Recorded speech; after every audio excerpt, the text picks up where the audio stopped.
السلام عليكم ورحمة الله وبركاته. مباراة الأهلي والزمالك.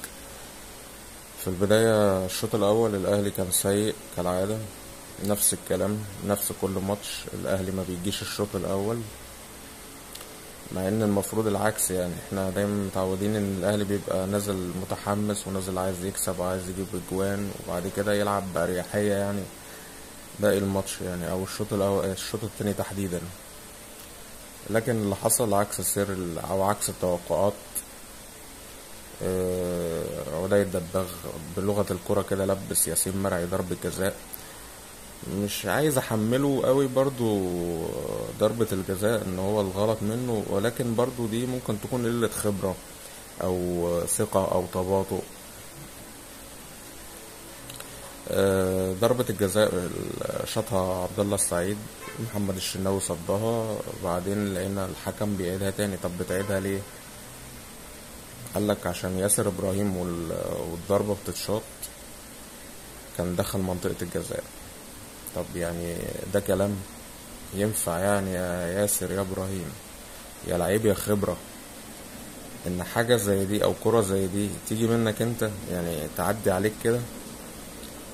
وطبعا اتعادت، حسام عبد المجيد دخل شاطها جون.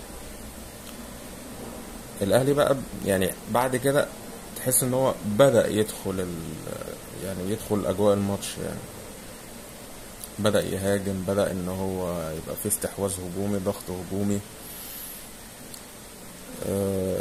الى ان جه الشوط التاني طبعا الاهلي تحس ان فرقه غير الفرقه، فعاليه هجوميه، محاولات، في حاجات بتضيع، كور بتضيع.